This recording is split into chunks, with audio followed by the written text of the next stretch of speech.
අයිබෝන් පුතේ දීර්ඝ කාලයක් කොරෝනා වසංගතයේ හින්දා අධ්‍යාපන වැඩ කටයුතු අතපසු වෙලා අපස සාමාන්‍ය පෙළ විභාගයේ ප්‍රතිඵලات ඇවිල්ලා අලුතෙන් අපස උසස් පෙළ වැඩ පටන් ගන්න බැරුව ගෙදරට වෙලා ඉන්න ආදරණීය දුවාලා පුතාලා වෙනුවෙන් සක්‍ර ආයතනයත් එක්කලා එක්කහුව වෙලා අපි මේ අන්තර්ජාලය භාවිතා කරලා ඉගෙනීම් කටයුතු ආරම්භ කරනවා. අද දිනේ ඉඳන් ඔයගොල්ලන්ට පුළුවන් ආදරණීය දුවේ පුතේ අපේ මේ වැඩසටහනත් එක්කලා දීර්ඝකාලීනව සම්බන්ධ වෙන්න. අපි අද පටන් ගන්නේ ඒකකයේ අපේ විෂය නිර්දේශයේ තියෙන දෙවන ඒකකය ඉංජිනේරු ඇඳීම ගැන.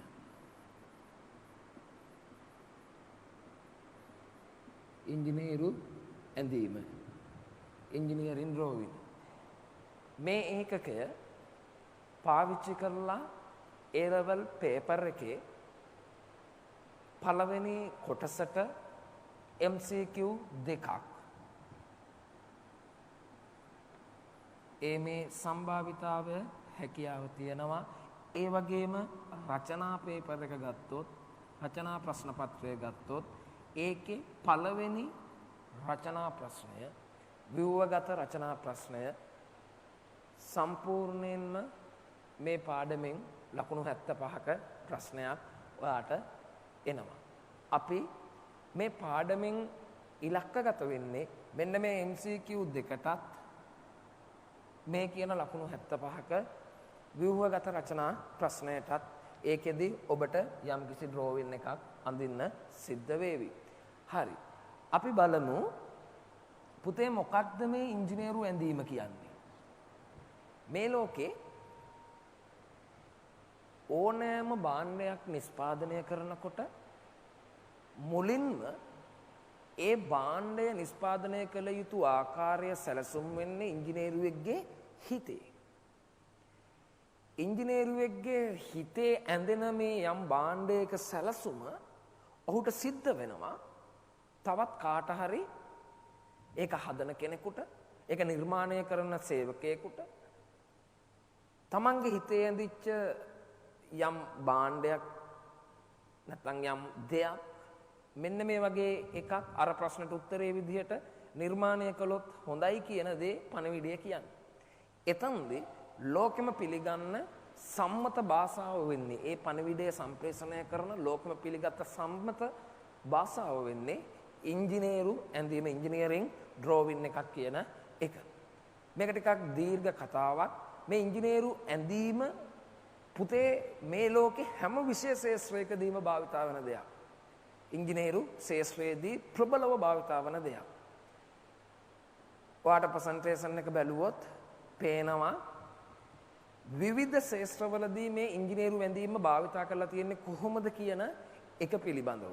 විශේෂයෙන්ම යාන්ත්‍රික විද්‍යාවේදී වේවා වාහනයක් නිපදවීම ආදී කොටගත්ත යම් යන්ත්‍රයක් නිපදවීම ආදී කොටගත්ත දෙයක්. එතෙන්දී ඒ නිපදවන්න ඕනි ද්‍රව්‍ය ඉංජිනේරුව අඳින විදිය ඔබට පේන්න තියෙනවා.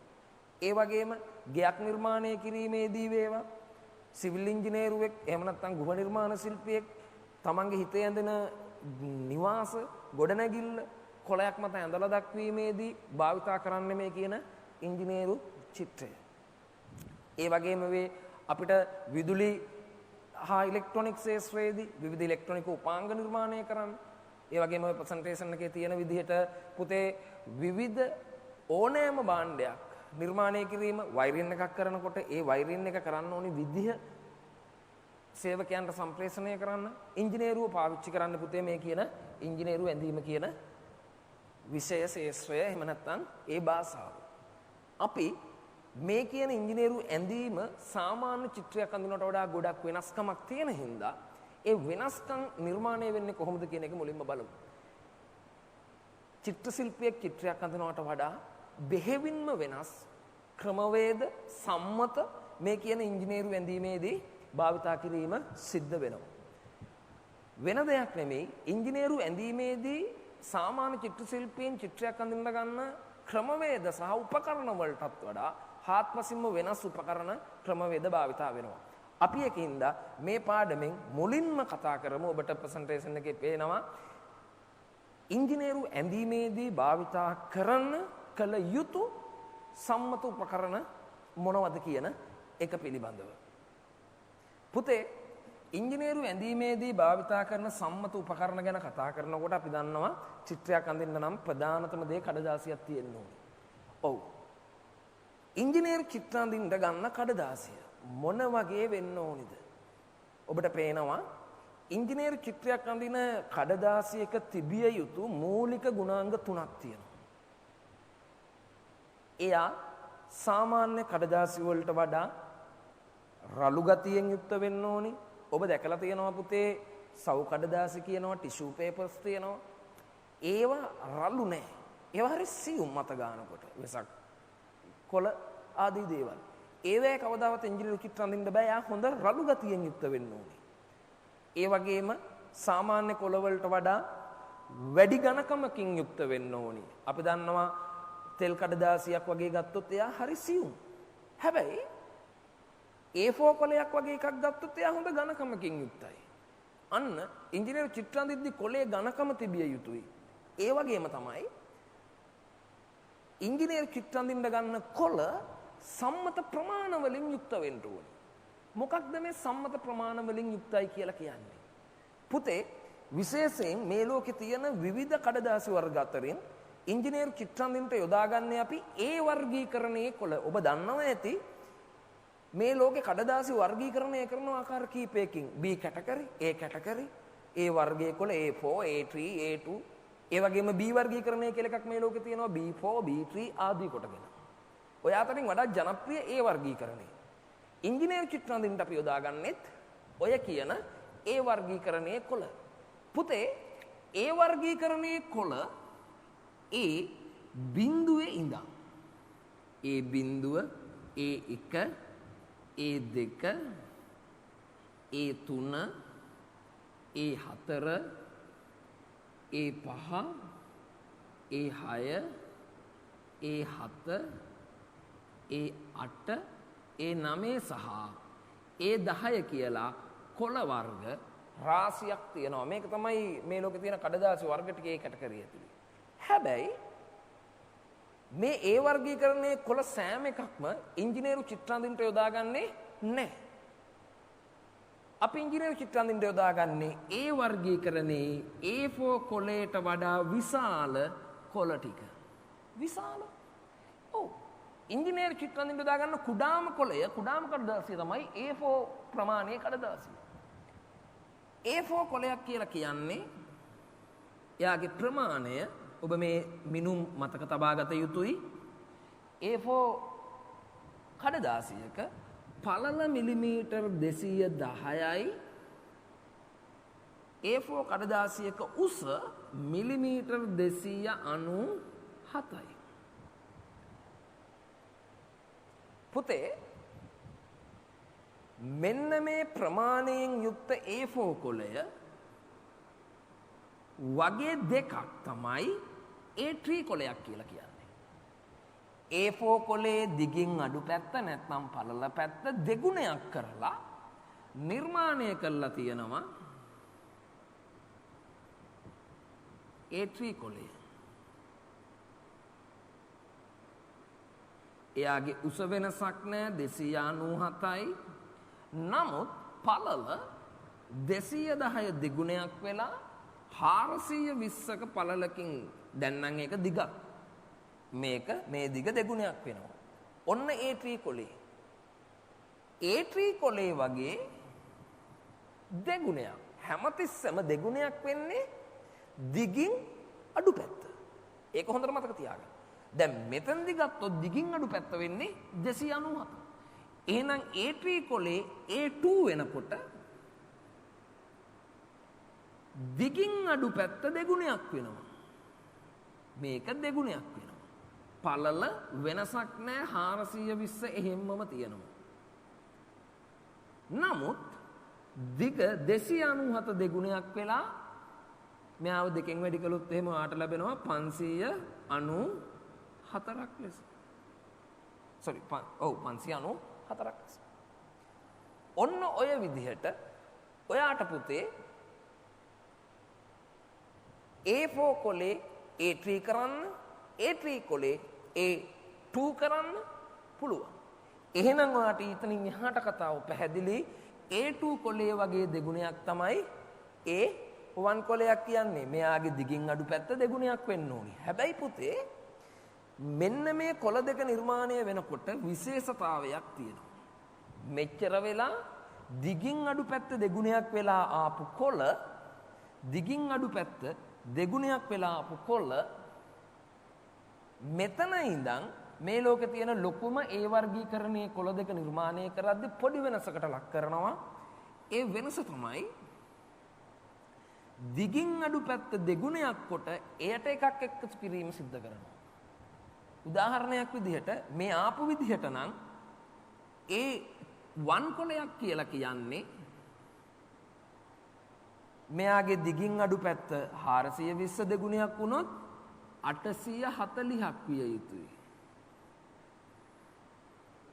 දිග වෙනස් වෙන්නේ නැහැ 594 ඒ විදිහටම තියෙනවා.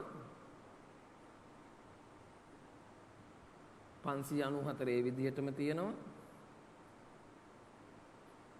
හැබැයි මෙයා දෙගුණයක් වෙනකොට 420 දෙගුණයක් වුණොත් 840ක් විය යුතුයි. හැබැයි ලොකුම කොළ දෙකේදී මං කිව්වා එය දෙගුණයක් වී එයට එකක් එකතු කිරීම සිද්ධ කරනවා. එතකොට මෙයාගේ දිග 841ක් ලෙස දැක්වෙන්නේ. ඔයාලට ප්‍රසන්ටේෂන් එකේ බලන්න පුළුවන් මේ කොළ ලොකු වෙවි, දිග දෙගුණයක් වෙවි, විශාල වෙවි යන විදිය.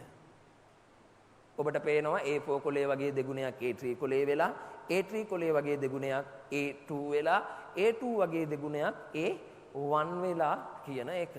එහෙනම් A1 වගේ දෙගුණයක් මෙයාගේ දිගින් අඩු පැත්ත දෙගුණයක් කළා. දිගින් අඩු පැත්ත දෙගුණයක් කළොත් පුතේ ඔබට මෙයාගේ දිගින් අඩු පැත්ත දෙගුණයක් කළොත් ලොකු කොළයක් එනවා. මේ පැත්ත දෙගුණයක් කළොත් 594 දෙගුණයක් කරලොත් 1188ක් එන්නේ. හැබැයි මේක දෙගුණයක් කරලා ඒකට එකක් එකතු කිරීම සිද්ධ කරන හින්දා 1189ක් කියලා අපි මේ දිග අරගන්නවා. පැහැදිලි ඔබට වැඩේ සිද්ධ වෙච්ච හැටි. මෙතන දිග 841ම තමයි. ඒක වෙනස් වෙන්නේ නැහැ. අර දිග මෙතන තියෙනවා. ඔය විදිහට ඔය ප්‍රසන්ටේෂන් එකේ තියෙන විදිහට වර්ග වෙවි කොළ යනවා. අපි මෙන්න මේ වර්ගීකරණයෙන් යුක්ත කොළ ටික තමයි පුතේ ඉංජිනේරු ඇඳීම සඳහා භාවිතා කරන කඩදාසි වෙන්නේ. සාමාන්‍ය කඩදාසි පාවිච්චි කරන්න බෑ ඉංජිනේරු ඇඳීම කරන්න. එහෙනම් එතන තියෙන පොඩිම කොලේ A4 කොලේ. A4 කොලෙන් භාගයක් තමයි පුතේ A5 කියන්නේ. A5 කොළ එහෙම පාවිච්චි කරන්නේ නැහැ. A5 වලට වඩා A6 A7 ආදී කොළ කිසිවක් භාවිතා කරන්නේ නැහැ. පොඩිම කොලේ A4 කොලේ. එතනින් උඩ කොළ ටික තමයි අපි පාවිච්චි කරන්නේ ඉංජිනේරු චිත්‍ර ඇඳීම උදෙසා. පැහැදිලි වැඩේ වෙන විදිහ. ඔන්න පුතේ අපිට ඉංජිනේරු චිත්‍රයක් අඳින්න අවශ්‍ය වෙන අමුද්‍රව්‍ය අතරින් පළවෙනි අමුද්‍රව්‍ය පිළිබඳව මම ඔබට පැහැදිලි විස්තරයක් සිද්ධ කරනු ලැබුවා. දෙවැනියට ඉංජිනේරු චිත්‍ර අඳින්න අවශ්‍ය වෙනවා අපිට පැන්සල. පුතේ මේ ලෝකේ පැන්සල් වර්ග රාශියක් තියෙනවා. රවුම් හැඩයෙන් යුක්ත පැන්සල් තියෙනවා. ඕවල් හැඩයෙන් යුක්ත පැන්සල් තියෙනවා. පට්ටම් හැඩයෙන් යුක්ත පැන්සල් තියෙනවා. ඔයගොල්ලෝ අතර හරි ජනප්‍රියයි මේ පැන්සල. ඊළඟට තව සමහරු ත්‍රිකෝණාකාර හැඩති පැන්සල් දැකලා තියෙනවා. ඔය විදිහට පැන්සල් වර්ග රාශියක් හැඩවලින් මේ ලෝකෙ දක්නට ලැබීම සුලභ දෙයක්. හැබැයි ඉංජිනේරු චිත්‍ර අඳින්න මේ පැන්සල් හැඩ අතරින් යෝග්‍යයි කියලා සලකන්නේ රවුම් හැඩති පැන්සල්. රවුම් හැඩති පැන්සල් තමයි පුතේ ඉංජිනේරු චිත්‍ර අඳින්න යෝග්‍යම පැන්සල ලෙස අපි සලකන්නේ. ඔය රවුම් හැඩති පැන්සලක් අපි අරගත්තොත් ඔබ දැකලා තියෙනවා රවුම් හැඩති පැන්සලේ ඕනෑම පැන්සලක මෙන්න මේ කෙළවරේ ඉංග්‍රීසියෙන් H අකුර එහෙම නැත්නම් B අකුර එහෙම නැත්නම් H අකුරත් එක්කලා ඉලක්කම 2H 3H ආදී එහෙම නැත්නම් B අකුරත් එක්ක ඉලක්කම 2B 3B ආදී දක්නට ලැබෙනවා. පුතේ මොකක්ද මේ ඉංග්‍රීසි අකුරෙන් කියවන කතාව? මෙතන H අකුර තිබ්බොත් ඒ H අකුරෙන් කියවෙන්නේ B අකුර තිබ්බොත් ඒකෙන් කියවෙන්නේ මෙයාගේ මැද තියෙන මිනිරම පිළිබඳව. පැන්සල මැද තියෙන මිනිරමේ තද ගතිය hardness එක H අකුරෙන්ද මෙයාගේ මැද තියෙන මිනිරමේ මෘදු ගතිය හෙවත් පිටි ගතිය. ඒ කියන්නේ කැඩිලා යන ස්වරූපය, මෘදු ගතිය, පිටි ගතිය, black කළු ගතිය B අකුරෙන්ද නිරූපණය වෙනවා. ඒ වගේම තමයි තව වැදගත් දෙයක් මේක 2B 3B 4B 5B 6B ආදී කොටගෙන ඔහොම ඉස්සරහට යනවා. මේ පැත්තෙත් එහෙම තමයි 3H 4H 5H 6H ආදී කොටගෙන මේ ඉලක්කම වැඩි වෙවි යනවා. ඕනිම ඉලක්කමක් මෙතන තියෙන්න පුළුවන්. පුතේ H අකුර සමග තියෙන ඉලක්කමේ අගය වැඩි වෙනකොට සිද්ධ වෙන්නේ මිනිරමේ තද ගතිය වැඩි වීම. 2H පැන්සලට වඩා 4H පැන්සලේ මිනිරමේ තද ගතිය දෙගුණකින් වැඩි. මිනිරමේ තද ගතිය වැඩි වීගෙන යනවා මෙහෙට එනකොට. තියෙන ගැටලුව තමයි ඉංජිනේරු චිත්‍ර අඳින්න ගොඩක් තද ගතියෙන් යුක්ත පැන්සල් පාවිච්චි කරන්න බෑ. හේතුව ගොඩක් තද ගතියෙන් යුක්ත පැන්සලකින් ඉරක් ගහනකොට හරියට මෙයා හරි තදයි, පිහිතුඩක් වගේ. කොලේ ඉරෙනවා. පුංචි කාලේ ඔබට ඒ අත්දැකීම ඇති. අඳුරුලක් තියලා පැන්සලෙන් ඉර ගහනකොට කොලෙත් ඇකිලිලා එනවා. ඒ තරම් තදයි මිනිරම. ඒ වගේම තමයි H ගතිය වැඩි වෙනකොට කොලේ ඉරෙනවා වගේම ඊතා ලාපාට රේඛා ඊතා තදට ලාපාට රේඛා ඊතා තදට ඇඳීම සිද්ධ වෙන්නේ. B ගතිය B අකුරත් එක්කලා තියෙන ඉලක්කමේ අගය වැඩි වෙන පැන්සල් මිනිරමේ පිටි ගතිය හෙවත් මෘදු ගතිය වැඩි වෙනවා. ඉරක් ගහනකොට පැන්සලේ මැද තියෙන මිනිරම පිටි වෙලා කොළය මත තැම්පත් වෙන්න ඕනේ. එතකොටයි අපි ඒක පැන්සල් ඉරක් කියන්නේ. ඒ පිටි ගතිය වැඩි වෙනකොට එක ඉරක් ගහද්දී අපි උදාහරණයක් විදිහට 6B 7B වගේ B අකුරත් එක්ක තියෙන ඉලක්කමේ අගය ගොඩක් වැඩි පැන්සලක් අරගෙන ඉරක් ගැහුවොත් ඉරට අමතරව මිනිරම් කුඩු කොළය මත හැමතැනම විසිරෙනවා. අපිරිසිදු වෙනවා කොළය. ඒ ගැටලුව තියෙනවා. ඒකින්ද B ගතිය B ඉලක්කමත් එක්ක තියෙන ඉලක්කමේ අගය වැඩි වෙනකොට ඒ જાතිය පැන්සල් පුතේ ඉංජිනේරු චිත්‍ර අඳින්නට යොදාගන්නේ නැහැ. කළු පාට මහත ඝන රේඛා තමයි B ගතිය වැඩි වෙනකොට ඇඳෙන්න ඔයාලට ප්‍රසන්ටේෂන් එක බලන්න පුළුවන් ඉතා පැහැදිලිව එක් පැන්සල් වලින් ඉරි ගහනකොට ඒ ඉරේ කළු පාට කොපමණද ඒ ඉරේ ඝනකම කොපමණද කියලා. අපි උදාහරණයක් විදිහට 9H වගේ පැන්සලක් ගත්තොත් හරිලා සිහින් ඉරි ඇඳෙන්නේ. ඒක අඩු වෙවි ඇවිල්ලා ඊළඟට B ගතිය වැඩි වෙද්දි ඔයා බලන්නකො 9B පැන්සලේ ප්‍රසන්ටේෂන් එකේ තියෙන 9B පැන්සලෙන් ගහපු ඉරි එහෙම යට දිගට යනකොට හරි කළුයි මහතයි. ඒ වගේම තමයි ඒ જાතිය පැන්සලකින් ඉරි ගහද්දී මිනිරම් කුඩු කොලේ හැමතැනම විසිරීම සිද්ධ වෙනවා. එතකොට මේ පැන්සල් කොහෙටවත් පාවිච්චි වෙන්නේ නැද්ද? ඉංජිනේරු චිත්‍ර අඳින්න පාවිච්චි නොවුනට චිත්‍ර ශිල්පීන් ඔය වගේ B ගතියෙන් වැඩි H ගතියෙන් වැඩි පැන්සල් පාවිච්චි කරනවා. චිත්‍රයේ විවිධ තැන් අඳුරු කරන්නට, විවිධ තැන් එළිය කරන්න පෙන්සිල් ඩ්‍රෝවින් දැකලා ඇති. ඒවැ විවිධ තැන් ඝන කරන්න, කළු කරන්න ආදී දේවල් වලට ඒව ඕන වුණාට ඉංජිනේරු චිත්‍ර වලට ඒක යොදාගන්නේ නැහැ.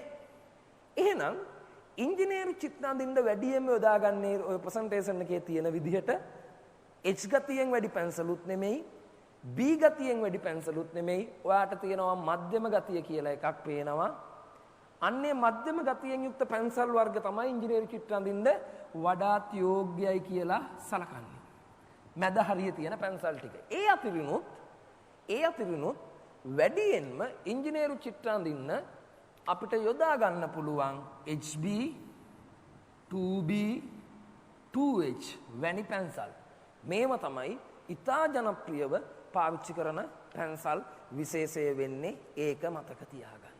මේ පැන්සල් තුන තමයි ගොඩක් දුරට ඔබ මෙතනින් එහාට ඉංජිනේරු චිත්‍ර අඳින්න පාවිච්චි කරන්නේ. හරි පුතේ. ඔයාට පැන්සල ගැන කියද්දී මූලිකව පැන්සල් ඉංජිනේරු චිත්‍ර අඳින්න තෝරගන්න දැන් ඔබ දන්නවා. ඉංජිනේරු චිත්‍රයක් අඳින්න පැන්සලක් තෝරගන්න ඔබ දන්නවා. හැබැයි මේ ඉංජිනේරු චිත්‍ර ඇඳීමේදී පැන්සල නිදහස් අතින් පාවිච්චි වෙන්නේ හරි අඩුවෙන් ඉතා අල්ප වශයෙන් 99.9%ක්ම ඉංජිනේරු චිත්‍රවලදී පැන්සල් භාවිතා කරලා ඉරි ගහනකොට නිදහස් අතින් නෙමෙයි බොහෝ දුරට අඬි රූලක කෝදුවක දාරය මත තියලා ඉරි ගැසීම තමයි සිද්ධ කරන්නේ. කෝදුව තියලා කෝදුවේ දාරෙ දිගේ ඉරි ගහන එක තමයි සිද්ධ කරන්නේ. එතෙන්දී පොඩි ගැටලුවකට මුහුණ පානවා. ගැටලුව තමයි මෙහෙම කෝදුව තියලා කෝදුවේ දාරෙ දිගේ ඉරි ගහනකොට කෝදුවේ දාරේ මිනිරම මේ පැන්සලේ මිනිරම් තුඩ එක දිගට ඇතිල්ලිලා මේ හරියට එනකොට මෙන්න මේ යට හරියට එනකොට අතුල්ලගෙන මේ හරියට එනකොට මිනිරම ගෙවෙනවා. මේ හරියේදී සම්පූර්ණ පැන්සල් තුඩින් ඉර ගහපු අපිට මේක දිගේ අඬිරූල දිගේ පැන්සල තල්ලු කරගෙන එනකොට මේ හරියේදී ගෙවිච්ච පැන්සල් තුඩක් තමයි හම්බ වෙන්නේ. අර හොඳ පැන්සල් තුඩින් ඉර පටන් ගත්තා. ඒ වෙලාවේදී ඉරේ ඝනකම හොඳට තිබ්බ පිරීලා හැබැයි එන්න ගෙවිච්ච පැන්සල් තුඩකින් හින්දා ලාවට ඉර වදින්නේ. මේ රේඛාවේ ඝනකම සමාන නැහැ. ඉංජිනේරු චිත්‍ර අඳිද්දී එහෙම වෙන්න බෑ මේ රේඛාවේ මෙතන ඝනකමයි දෙකම සමාන වෙන්න ඕනේ. එහෙම සමාන කරගන්න උපක්‍රමයක් ලෙස අපි මෙහෙම අඬිරූල දිගේ පැන්සල තල්ලු කරන් එද්දී ක්‍රමයක් පාවිච්චි කරනවා. මා ඔබට මේ කියා දෙන දේවල් ඉංජිනේරු චිත්‍ර අඳිද්දී A level paper එකේ ප්‍රශ්න කරද්දී පුතේ ප්‍රායෝගිකව භාවිතා කරන්න බැරි ගැටලු වෙයි. එහෙම වුණොත් ගොඩක් වෙලා යයි. ඉංජිනේරු චිත්‍ර A level paper එකේදී ඔබට අඳින්න. නමුත් ඔබ දැනගෙන ඉන්න ප්‍රශ්නයක් ඇහුවොත් MCQ එකක් හරි ඒකෙදි උත්තර දෙන්න දැනගෙන ඉන්න ඉර ගහනකොට පැන්සල අල්ලන්න ඕනේ මාපටඟිල්ලත් දඹරගිල්ලත් අතර පැන්සල රඳවලා ඉරක් ගහනකොට ඉර ඇඳගෙන යන දිශාවට ආනතව පැන්සල අල්ල ගන්න ඕනේ. මෙහෙම නෙමෙයි ලම්බකවත් නෙමෙයි ඉර ගසන දිශාවට අපි ඉර ගහන්නේ මෙහෙට නම් ඉර ගසන දිශාවට ආනතව පැන්සල මේ අඬිරූල දිගේ ගේන්න ඕනි. ඒ විතරක් නෙමෙයි එහෙම ගේනකොට මම ඔබට කිව්වා මේක ප්‍රායෝගිකව ඔබට කරන්න අමාරු වෙයි. නමුත් ඔබ දැනගෙන ඉන්න ඉංජිනේරු චිත්‍ර අඳිනකොට අඳින්න ඕනි එහෙමයි කියලා. කොහොමද? මෙන්න මෙහෙම ආනතව පැන්සල ඇදගෙන එන අතරතුර පැන්සල මේ ඇඟිලි දෙක අතර කරකවන්න ඕනි. එතකොට මේ අඬිරූලේ දාරේ ගෑවෙනවා මෙයාගේ පැන්සල් තුඩේ වටේම. එතකොට මේ පැන්සල් තුඩ ගෙවීම ඒකාකාරී වෙනවා. පැන්සල් තුඩ ගෙවීම ඒකාකාරී වුණාට පස්සේ ඔබට පුළුවන් එක හා සමාන ඝනකමකින් යුක්ත රේඛාවක් බොහොම පැහැදිලිව පැන්සල භාවිතා කරලා අඳින්න. සරල කතා දෙකක් කිව්වේ. ඒ වගේම තමයි පුතේ පැන්සලක් උල් කරනකොට සම්මතයක් තියෙනවා. ඔබට දැන් තේරෙනවා මේ ඉංජිනේරු චිත්‍ර අඳිනවා කියන එක එතකොට අර නිකන් අපි පුංචි කාලේ චිත්‍රයක් අඳන තරම් සරල නැහැ. සම්මත ක්‍රම වලට මේක අඳින්න ඕනේ. මේක ඔබ අනිවාර්යෙන් විභාගෙදී දැනගත යුතු කාරණා.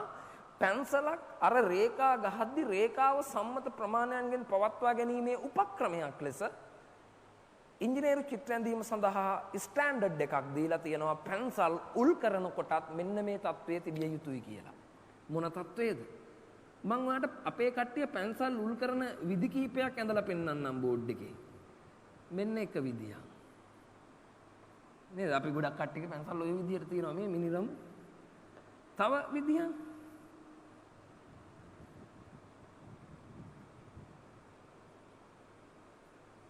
ඔන්න අපේ සමහරුන්ගේ පැන්සල් මේ දෙකම වැරදි ඉංජිනේරු චිත්‍ර අඳින්න පැන්සල උල් කරද්දී. එහෙනම් කොහොමද වෙන්න ඕනේ? ඉංජිනේරු චිත්‍ර අඳින්න පැන්සල උල් කරනකොට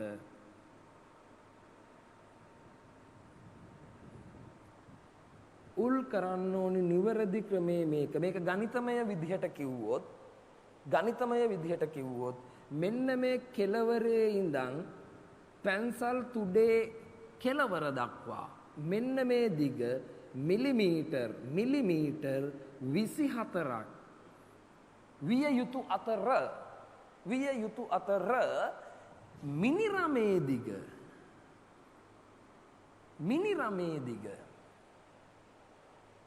මිලිමීටර්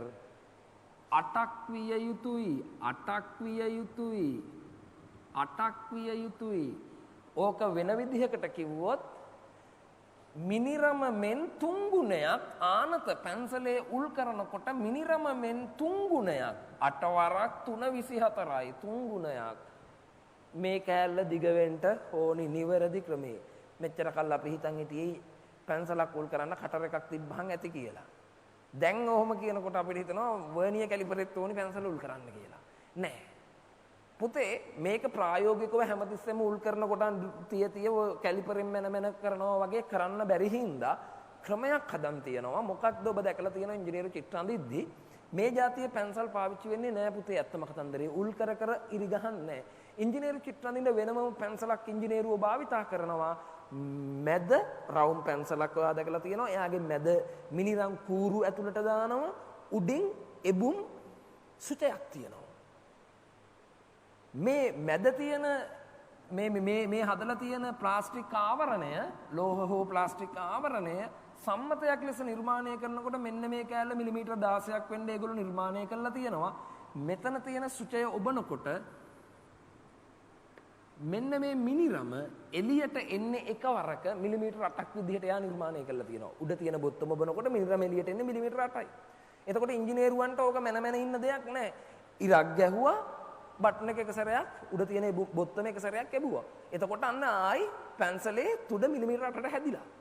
ඔන්න ඔය විදිහට සෑම ඉරකටම වරක් උඩ බොත්තම ඔබන ක්‍රමවේදයේ ඉංජිනේරු චිත්‍ර අඳින පුද්ගලයෝ ඉංජිනේරුවෝ භාවිතා කරනවා. ඒ හරහා මේ සම්මතය රැක ගන්න උන්ට පුළුවන්කම තියෙනවා. ඔන්න පුතේ අපි වාගේ ප්‍රසන්ටේෂන් එකේ පැහැදිලිව ඒ පැන්සල උල් කරන විදිය දක්වලා තියෙනවා. ඔය විදිහට ගත්තොත් දැන් ඉංජිනේරු චිත්‍ර අඳින්න අවශ්‍ය උපකරණ වර්ග දෙකක් පිළිබඳව අපි දැනුවා. ඊළඟට ඉංජිනේරු චිත්‍ර අඳින්න අපිට අවශ්‍ය වෙන තුන්වෙනි උපාංගය අපි දන්නවා පැන්සල හරි කඩදාසිය හරි ඒ වගේම මකනය. මකන ගැන කතා කළොත් ඔබ පුංචි කාලේ දැකලා ඇති මකන විවිධ වර්ණ වලින් තියෙනවා. මෙහෙම කිව්වට පස්සේ ඔබ වැරදි වැටහීමක් ඇති කරගන්න එපා. විවිධ වර්ණ වලින් කිව්වහම අර පොඩි කට්ටියව රවට්ටන්න ඇපල් ගෙඩි එක විදිහට හදලා තියෙන මකන ගැන නෙමෙයි මම මේ කියන්නේ. සම්මතයක් විදිහට මේ ලෝකේ නිල් පාට, සුදු පාට, කළු පාට, කොළ පාට ආදී වර්ණයන්ගෙන් මකන නිර්මාණය කරනවා. පොඩි උන් රවට්ටන්න හදන මකන නෙමෙයි මම නැවත මතක් කරනවා. ඒ මකන වලින් ඔය කළු පාට මකන ඔබට පොඩි කාලේ මතක නම් සමහරක් විට මම අපි පොඩි කාලේ නම් මේ જાතිය මකනයක් පාවිච්චි කළා. එක පැත්තක් කළු පාටයි අනිත් පැත්ත සුදු පාටයි. මතක ඇති. ඕකේ අපි නිකන් කඩදාසි කොලයක ඉරක් ගහලා ඒක මකන්න මේ සුදු පාට පැත්ත පාවිච්චි කරා අපි. හැබැයි කඩදාසි කොලයක ගහපු ඉරක් මකන්න කළු පාට පැත්ත පාවිච්චි කළොත් ඒ කඩදාසිය හැම ගියා. කඩදාසිය ගෙවුණා. හැම ගියා ඉරුණා. ඒ කියන්නේ මේ කළු පාට පැත් මකණෙන් සාමාන්‍ය A4 කඩදාසියක වගේ ගහන ඉරක් මකන්න බෑ. සුදු පාට කඩදාසියෙන් සුදු පාට මකණෙන් ඒක මකන්න පුළුවන්. අන්න ඒ වර්ණයන් ගැනයි මම මේ කියන්නේ. මේ කළු පාට එක පුතේ සව් කඩදාසියක ගහපු ඉරක්, තෙල් කඩදාසියක ගහපු ඔයිල් පේපර් එක ගහපු ඉරක් වගේ මකන්න නිකම් මකනෙන් සුදු මකනෙන් බෑ. ඒක මකන්න කළු පාට මකනේ අපිට ඕනි වෙනවා. ඔන්න ඔය විදිහට තමයි පුතේ මේ මකන අතරින් වර්ණයක් මකන අපේ ඉංජිනේරු චිත්‍ර අඳින මිනිස්සු පාවිච්චි කරන්නේ ඔයාට ප්‍රසන්ටේෂන් එකේ පේනවා සුදු පාට මකන වර්ග දෙකක් තියෙනවා. සුදු පාට මකන පාවිච්චි කරන්නේ B30 සහ B20 ලෙස මකන වර්ග දෙකක් තියෙනවා. මේක පොඩි මකනේ ලොකු මකනේ කියලා අපි අතර ජනප්‍රියයි. ඔය දෙක තමයි පාවිච්චි කරන්නේ ඉංජිනේරු චිත්‍ර මැකීම උදෙසා වෙන වර්ණ වලින් යුක්ත ඒවා පාවිච්චි කරන්න එපා. සුදු වර්ණය පමණයි පාවිච්චි කරන්න පුළුවන්. ඔන්න ඒකත් හරි. ඊළඟට පුතේ ඉංජිනේරු චිත්‍ර ඇඳීමේදී අපිට අවශ්‍ය වෙන ඊළඟ දේ කෝදුව. මම ඔබට කිව්වා ඉංජිනේරු චිත්‍ර වලදී කඩදාසිය මත පැන්සල් ඉරක් නිදහස් අතින් අඳිනවා නම් ඒ ඉතා අල්ප වශයෙන් පමණයි. නිකන් ඉරි ගහන්නේ ගොඩක් වෙලාවට චිත්‍ර අඳින මිනිස්සු. හැබැයි ඉංජිනේරු චිත්‍රවලදී අනිවාර්යෙන් අපි සම්මත දිගවල් වලින් નિયમિત දිගවල් වලින් යුක්ත ඉරි කෝදුවක් දිගේ තල්ලු කරගෙන යෑම තමයි සිද්ධ කරන්නේ. මේ සඳහා ජනප්‍රියව භාවිතා වෙන්නේ මිලිමීටර් වලින් SI ඒකක වලින් ක්‍රමාංකිත කෝදුව. මිලිමීටර් වලින් ක්‍රමාංකිත මිලිමීටර සෙන්ටිමීටර මීටර වලින් ක්‍රමාංකිත කෝදුව. ඒ සාමාන්‍ය පැතලි කෝදුව ප්‍රසන්ටේෂන් එකේ පේනවා. ඒක තමයි ජනප්‍රිය. ඒ සාමාන්‍ය පැතලි කෝදුවට අමතරව අපි විශේෂ කෝදුවක් භාවිතා කරනවා ඉංජිනේරු චිත්‍රවලදීම. ඔන්න ඔය වගේ පුතේ ත්‍රිකෝණාකාර හැඩති ප්‍රසන්ටේෂන් එක බලන්න ඔයාලට පැහැදිලිව ඒක දක්නට ලැබෙනවා. ත්‍රිකෝණාකාර හැඩති මේ හැම පැත්තක්ම ක්‍රමාංකණය කරලා තියෙනවා. මේ හැම පැත්තක්ම ක්‍රමාංකණය කරලා තියෙනවා. බලන්න ප්‍රසන්ටේෂන් එක. මේ කෝදුවට අපි කියනවා පරිමාණ කෝදුව. පරිමාණ කෝදුව අවශ්‍ය වෙන්නේ මොන වගේ දේවල් වලටද? පුතේ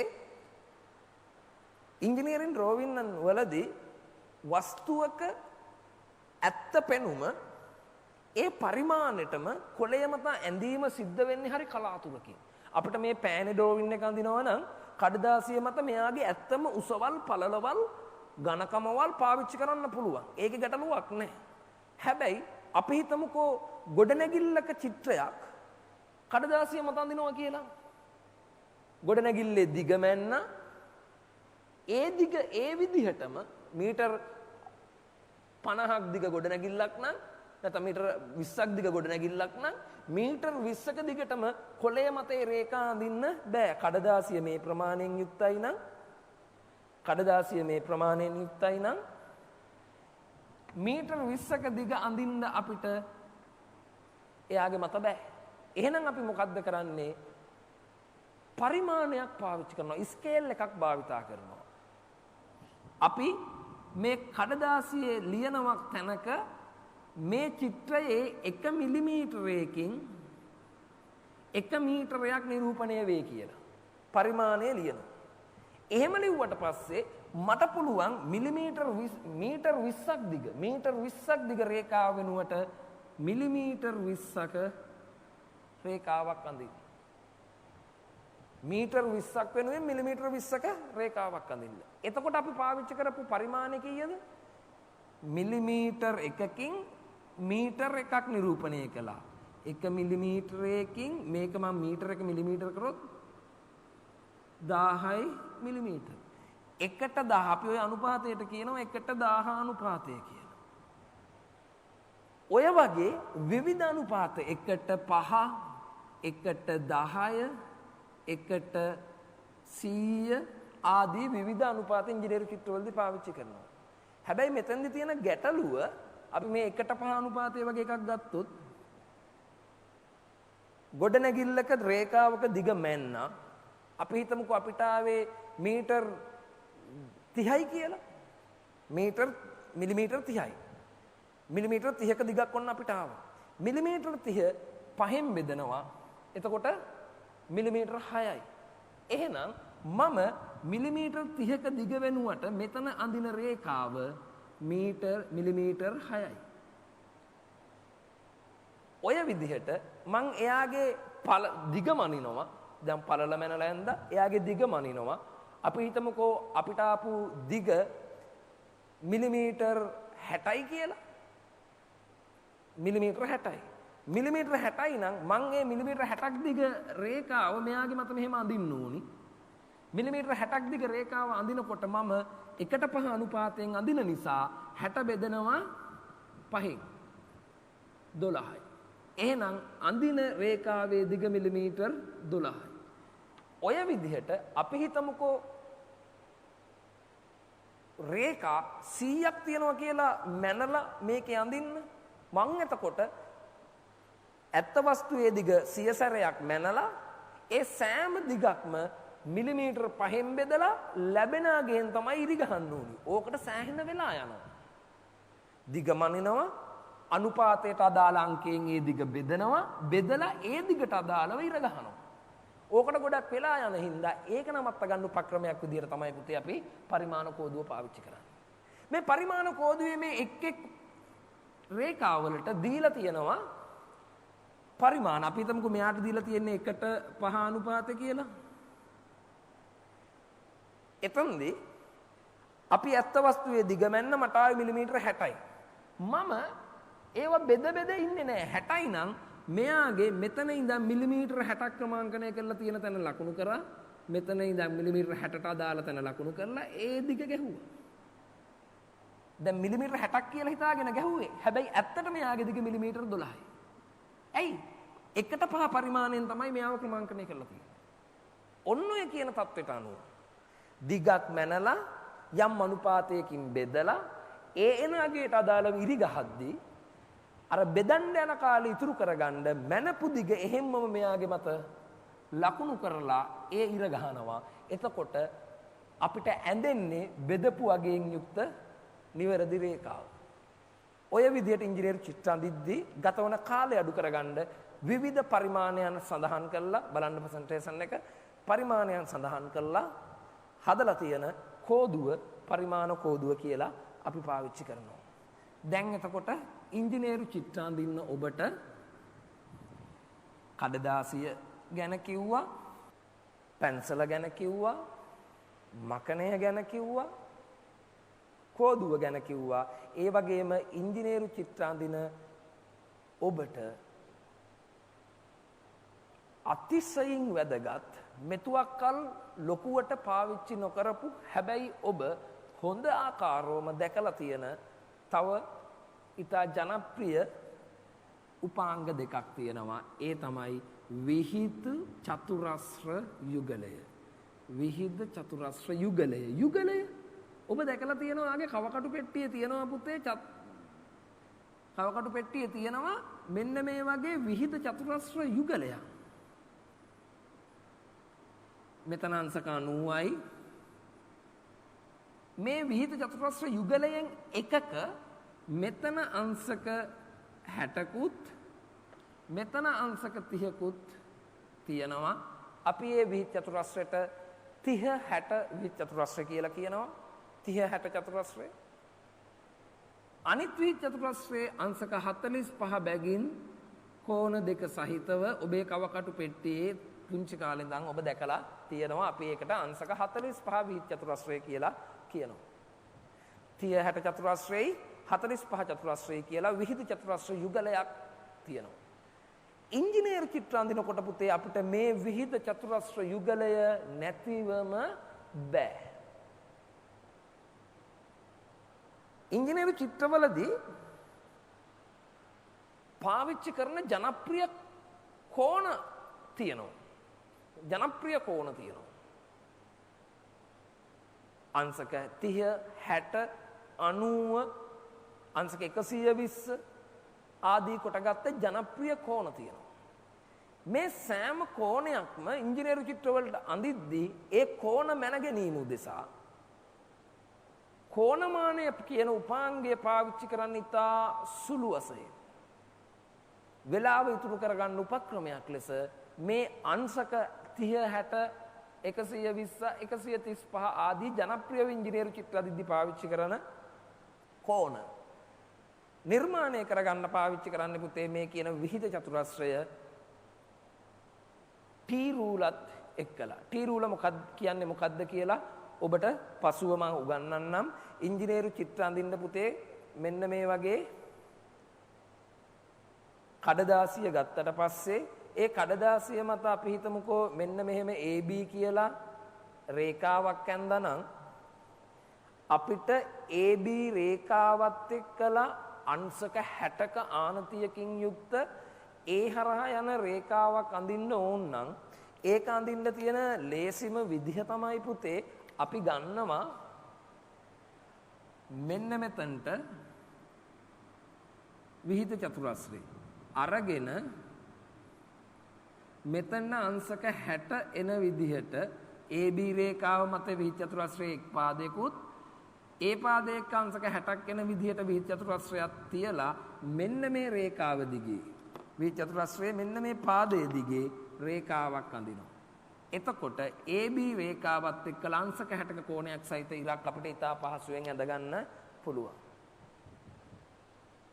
ඔය විදිහට ඉංජිනේරු චිත්‍රවලදී පාවිච්චි කරන ජනප්‍රිය කෝණ කීපයක් අපිට ඕකෙන් අඳින්න පුළුවන්. අපි හිතමුකෝ අපිට ඔහොම එකක් නෙමෙයි. අපිට අඳින්න උනා කියලා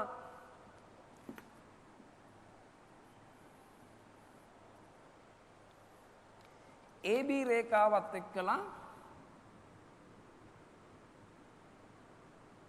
අංශක 75ක් ආනත රේඛාවක් කොහොමද? අංශක 75ක් මෙතන ආනතිය තියෙන්න ඕන. අපි දන්නවා 75 නිර්මාණය වෙන්නේ අංශක 30 සහ අංශක 45 කියන දෙන්නගේ එකතුවෙන් 75 නිර්මාණය. මම මොකද කරන්නේ? ගන්නවා විහිද චතුරස්‍ර යුගලය අරගෙන AB රේඛාවත් එක්කලා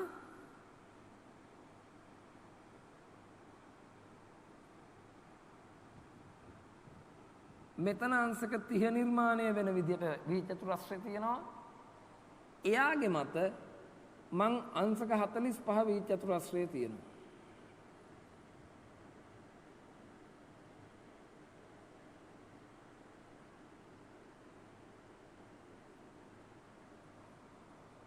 එතකොට මෙතන අංශක 30යි මෙතන අංශක 45යි සමස්තය අංශක 75ක් AB රේඛාවත් එක්කලා ආනත වන විදිහට අපිට මේ කියන කෝණය නිර්මාණය කරගන්න පුළුවන්. ඔය විදිහට ගත්තොත් විවිධ කෝණික අගයන් අපි ගමුකෝ පුතේ උදාහරණයක් විදිහට අංශක කීයද? අංශක අපිට ඕනේ කියලා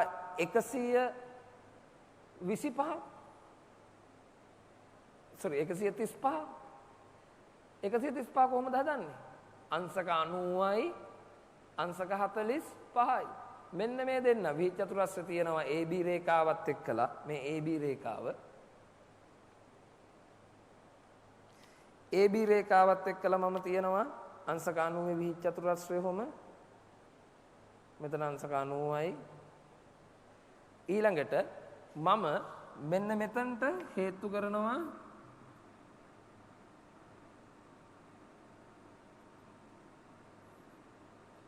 අංශක 45 විහිද චතුරස්‍රය. එතකොට 90යි 45යි 135යි ඉරක් ගහනවා. අංශක 90යි 45යි 135ක AB රේඛාවත් එක්කලා ආනත කෝණය ගහ ගන්න අපිට පුළුවන්කම තියෙනවා. ඔයාගේ ප්‍රසන්ටේෂන් එක බලන්න. ඔය විදිහට විහිද චතුරස්‍ර යුගලය විවිධ හැඩවලට හරව ටී රූලත් සමග තියලා යම්කිසි රේඛාවක් සමග තියලා ඒ රේඛාවට ආනත කෝණ වලින් විවිධ රේඛාවන් ගසා ගැනීමේ හැකියාව ඔබට තියෙනවා. අන්න ඒ කාරණය සඳහා ඉංජිනේරු චිත්‍ර ඇඳීමේදී කෝණ මැන ගැනීම කෝණිකාගයන්ගෙන් රේඛා ගසා ගැනීම කියන කාරණයට ඉතා ජනප්‍රියවම පාවිච්චි කරන්නේ කෝණමාන නෙමෙයි පුතේ මේ කියන විහිද චතුරස්‍ර යුගලය. පැහැදිලි කතන්දරේ. ඔන්න ඉංජිනේරු චිත්‍ර ඇඳීමේදී අපි පාවිච්චි කරන උපාංග අතරින් දැන් ಜಾති ගොඩක් දන්නවා. ඒ වගේම තමයි ඉංජිනේරු චිත්‍ර අඳින්න අපිට පාවිච්චි කරන්න තියෙන ඊළඟ උපාංගය ඒ තමයි පුතේ කවකටුව. කවකටුව. ඉංජිනේරු චිත්‍ර අඳින්න පාවිච්චි කරන කවකටුව. අපි කවකටුවට කලින් කෝණමාන ගැන යමක් කියන්නම්. කෝණමානය කියන එක ජනප්‍රිය නෑ පුතේ ඉංජිනේරු චිත්‍ර ඇඳීමේදී. නමුත් අර අපි කියපු ජනප්‍රිය කෝණ වලින් එහා ගියපු විශේෂිත කෝණයක් මැනගන්න තියෙනවා නම් පමණක්. උදාහරණයක් අංශක 43 අංශක 66 වගේ අර අතරමැදි කෝණයන් මැන ගැනීමට තියෙනවා නම් රේඛා එක් ආනතියන්ගෙන් ඇඳ ගැනීමට තියෙනවා නම් අන්නේ වෙලාවේදී පමණක් අපි කෝණමානය පාවිච්චි කරනවා. ඉතා සුළු වශයෙන් ඉංජිනේරු චිත්‍ර ඇඳීමේදී ඔබට ප්‍රසන්ටේෂන් එකේ පේන විදියට.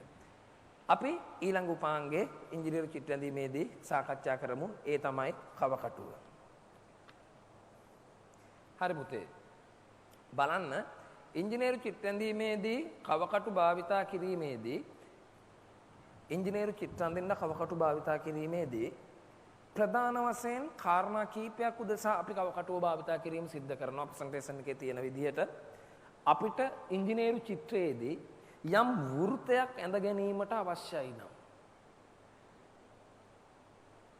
වෘත්ත ඇඳ ගන්න යම් ඡාප කොටසක් ඇඳ ගැනීමට අවශ්‍යයි නම් ඒකට ඒ වගේම කෝණයක් යම් කිසි කෝණයක් සමච්ඡේදනය කරගන්න අවශ්‍යයි නම් ඒකට ඒ වගේම කිසියම් දිගක් මැන ගැනීමට අපිට සමහර රේඛාවල මෙතන ඉඳන් මෙතනට තියෙන දිග කොහොමද මනින්නේ කියලා කවකටුවේ කකුල් දෙක පාවිච්චි කරලා මේ දිග එක තැනක ඉඳන් මෙතනින් අරගෙන කවකටුවෙන් ගිහිල්ලා අඩිරුල මත තියලා දිග මැන ගන්න පුළුවන්. දිග මැන ගැනීම සඳහා ඒ වගේම මේ මිනුම එක තැනක ඉඳන් තව තැනකට ගිහිල්ලා ප්‍රවාහණය කරන්න ගෙන යන්න ඒ කාර්ය සඳහා ඔය වගේ විශේෂ කාරණා කීපයක් වෙනුවෙන් අපිට පුතේ කවකටුව පාවිච්චි කරන්න පුළුවන්. මේ කියන කවකටු මේ ලෝකේ වර්ග ආකාර කීපයක් තියෙනවා. ප්‍රසන්ටේෂන් එක බලන්න. වර්ග ආකාර කීපයක් තියෙනවා. පළවෙනියෙන්ම ඔයාලට පේන්න තියෙනවා පුතේ සාමාන්‍ය කටයුතු සඳහා කවකටුව කියලා කවකටුවක්. ඔබ මෙච්චර කල් ජ්‍යාමිතික වැඩවලට ගණිතයේදී පාවිච්චි කළේ ඔය කියන කවකටුව. ඒ වගේම මෙතනින් එහාටත් මේ ඉංජිනේරු ඇඳීමේ වැඩ කටයුතු වලට පාසල් මට්ටමේදී ඉස්කෝලේ A level පේපර් එකේදී පාවිච්චි කරන්නේ ඔබ කවකටුව. අපි යෝකට කියනවා සාමාන්‍ය කටයුතු සඳහා කවකටුව කියලා. හැබැයි ඔබ වෘත්තීය මට්ටමේ ඉංජිනේරුවෙක් වෙනකොට ඔබ ඉංජිනේරු චිත්‍ර වෘත්තීය මට්ටමින් අඳින්න පටන් ගන්නකොට තවදුරටත් ඔය කවකටුව පාවිච්චි කරන්න බැරුව යනවා. හේතුව ඔය කවකටුවේ නිර්වද්‍යතාවය පිළිබඳ ගැටලුවක් තියෙනවා. නිර්වද්‍යතාවය පිළිබඳ ගැටලුවක් තියෙනවා. ඒ කියන්නේ ඔය කවකටුවේ අපි ඔය ඉස්කෝලේදී පාවිච්චි කරන සාමාන්‍ය කවකටුවේ මේ කියන පැන්සල දැම්මට පස්සේ පැන්සලේ තුඩයි කවකටුවේ තුඩයි අතර මෙන්න මේ දිග. අපි මෙහෙම කවකටුව ගත්තහම මේ කවකටුවේ තුඩයි කවකටුවේ කකුලේ තුඩයි පැන්සලේ තුඩයි අතර මේ දිග වෘත ඇඳීමේදී චාප ඇඳීමේදී අතිශය වැදගත් වෙනවා නිවැරදිව මැනගන්න එක. හැබැයි මෙයාගේ කකුල් දෙක අල්ලලා පැන්සල් තුඩයි මෙයාගේ කකුලයි අල්ලලා මෙයාව එහෙට මෙහෙට ඈත් කරලා තමයි මේ දිග මැනගන්න ඕනේ. එතෙන්දී හරි දශමෙට මිලිමීටරයට මේ කකුල් දෙක ඈත් කරලා හරියට නවත්ත ගන්න බැරි අපහසුයක් තියෙනවා. ප්‍රායෝගිකව ගානට අපි හිතමුකෝ මිලිමීටර මෙතනට 3යි ඕනි කියලා. මේ දෙන්න අතර පරතරේ හරියටම මිලිමීටර් 3ට ගානට දශමෙට මේ කකුල් දෙක ලං කරලා නවත්ත ගන්න ගියාන් පස්සේ ප්‍රායෝගිකව ගැටලු වෙනවා. නිවැරදිව අපිට මෙහෙම වගේ දිග මේ කකුල් දෙක අතරට ගන්න බැරුව යනවා. ඒකින්ද පාසල් මට්ටමේදී ඒක එච්චර ගණන් ගත්තේ නැති වුණාට ඔය යන දශම මිලිමීටර් දශමයේ හිට මෙහෙට වෙන එක අපි අත්හැරියා වුණාට වෘත්තීය මට්ටමේදී මහා පරිමාණ ගොඩනැගිලි හා මහා පරිමාණ ඉදිකිරීම කරන වෙලාවන් වලදී ඒ වගේම විවිධ යන්ත්‍ර කොටස් වල චිත්‍ර අඳින වෙලාවන් වලදී මිලිමීටර් දශමේ පවා අතිශය වැදගත් වන නිසා ඒක නිතා තිතට තිබිය යුතු නිසා අපි මේ දෝෂ සහිත කවකටුව ඒ වගේ වැඩවලදී පාවිච්චි කරන්නේ නැහැ. ඒ වෙනුවට පසු කාලීනව නිර්මාණය කළා ජ්‍යාමිතික කවකටුව කියලා කවකටුවක් ප්‍රසන්ටේෂන් එක බලන්න පුතේ. ප්‍රසන්ටේෂන් එකේ තියෙනවා ආට ජ්‍යාමිතික කවකටුවේ ස්වරූපය. ඔබ මේක දැකලත් ඇති. මෙන්න මේ වගේ කවකටුවේ පැන්සල් තුඩ දාන්න එක කෑල්ලක් තියෙනවා. කවකටු තුඩ මෙතන තියෙනවා. මෙයාගේ මෙන්න මේ කකුල් දෙක පාද දෙක අතරමැදට පාද දෙක අතරමැදට ඉස්කුරුප්පුවක් දාලා තියෙනවා. ඉස්කුරුප්පුවක් දාලා තියෙනවා. මේ ඉස්කුරුප්පුව කරකවනකොට මෙන්න මේ පාද දෙක පැන්සල් තුඩයි පාදයයි ලංවීම ඈත්වීම ඉතා සෙමින් සිද්ධ වෙනවා. එතකොට අපිට අවශ්‍ය දිගෙහි මිලිමීටර අපිට මෙතනට ගානට 7ක් වගේ ගන්න ඕන නම් ගානට මිලිමීටර 7 අඳුරුල තියාගෙන මේ ස්ක්‍රූප්පුව කරකවනකොට පාද දෙක හෙමින් ඈත්වීම හෝ ලංවීම වෙලා අදාළ තැන නිවැරදිව නවත්ත ගන්න හැකියාවක් තියෙනවා. නමුත් මේකත් 100%ක් නිවැරදි පාඨාංක ලබා දෙන්නේ නැහැ. ඒකින්ද තව ටික කාලයක් යනකොට මේ කියන ජ්‍යාමිතික කවකටුව වෙනුවට ජ්‍යාමිතික කවකටුවේ නිර්වද්‍යතාවය වැඩි කරලා පුතේ ප්‍රධාන දුනු කවකටුව කියලා කවකටුවක් නිර්මාණය කළා. ප්‍රධාන දුනු කවකටුවේදී කරේ මෙන්න මේ දේ. මෙයාගේ පාදයේ මැද දාලා තිබිච්ච ඉස්කුරුප්පුව ගෙනාව පුතේ මේ මුදුනට. ගෙනල්ලා මෙන්න මෙතනට ඉස්කුරුප්පුව දැම්මා. එතකොට මේ ඉස්කුරුප්පුව කරකවනකොට කකුල් දෙක ලංවීම ඈත්වීම ඉතා සුළු වශයෙන් මිලිමීටර දශමෙට ඉතා සුළු වශයෙන් ටික ලං කරගන්න ඈත් කරගන්න පුළුවන්කම ලැබිච්ච හින්දා පාදයක් පන්සල් තුඩත් අතර නිවැරදිව මිලිමීටර දශමයකට පවා නිවැරදිව දිගවල් මැනගන්න පුළුවන්කම අපිට ලැබුණා. ඒක හින්දා පුතේ මේ කියන ප්‍රධාන දුනු කවකටුව තමයි වෘත්තීය මට්ටමේ ඉංජිනේරුවෝ ජනප්‍රියව පාවිච්චි කරන්නේ. අපි මේ සරල සාමාන්‍ය කටයුතු සඳහා කවකටුව පාවිච්චි කරා පාසල් මට්ටමේ නියැලෙන්නන්. ඒ වගේම අර ඉස්සෙල්ලා මේ ස්ක්‍රූප්පුව මැද තිබිච්ච ජ්‍යාමිතික කවකටුව පාවිච්චි කළා. නිර්වද්‍යතාවය ටිකක් හොඳ හින්දා වෘත්තීය පුහුණු මට්ටමේ කට්ටිය හැබැයි වෘත්තීය මට්ටමේ සියලු දෙනා ඉංජිනේරු චිත්‍ර ඇඳීමේදී පාවිච්චි කරන්නේ මේ කියන ප්‍රධාන දුනු කවකටුව. ඔය කියන ප්‍රධාන දුනු කවකටුව හොඳයි. නමුත් පොඩි ගැටලුවක් තියෙනවා. ප්‍රධාන දුනු කවකටුවකින් ටිකක් විශාල අගයන්ගෙන් යුක්ත අරයන් සහිත වෘත්ත ඡාප කොටස් ඇඳ ගැනීම පහසුයි. එකඟයි මම. නමුත් ඊතා කුඩා අරයන්ගෙන් යුක්ත වෘත්ත අඳින්න කිව්වොත් මහ දැවැන්ත ප්‍රායෝගික ගැටලුවකට මුහුණ දෙන්න වෙනවා මේ જાතිය කවකටු වලින් ඒවා ඒ ඊතා කුඩා අරයන්ගෙන් යුක්ත වෘත්ත අඳින්න.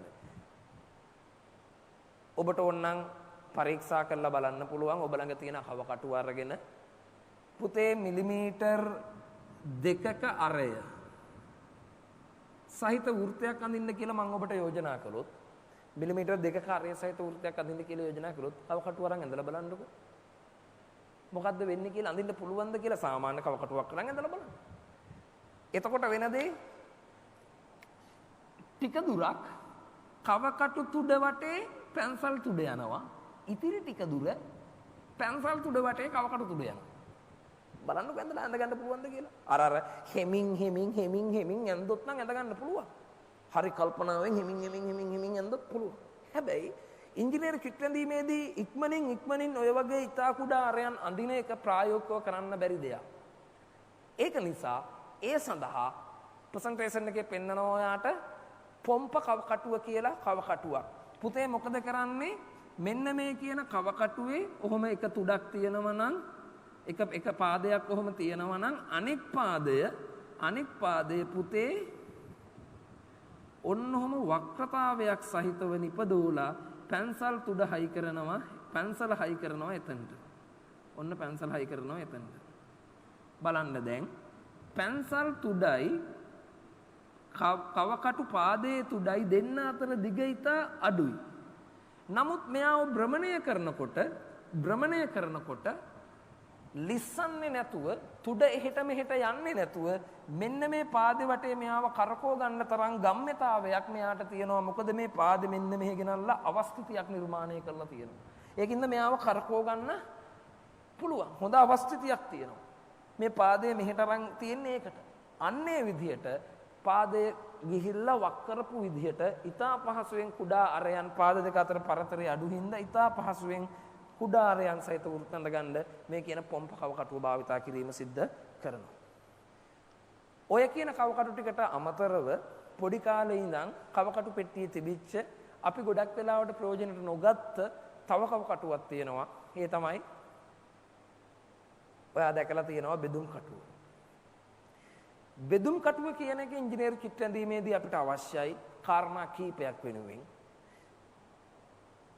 යම්කිසි යන්ත්‍ර කොටසක යම්කිසි උපකරණයක දිගක් මැනගෙන ඒක ඒතන ඉඳන් අඬරූල වෙත ප්‍රවාහනය කරගෙන ඒක මැනලා ඇඳගන්න අපිට අනිවාර්යෙන් අවශ්‍ය වෙන උපාංගයක් තමයි බෙදුම් කටුව.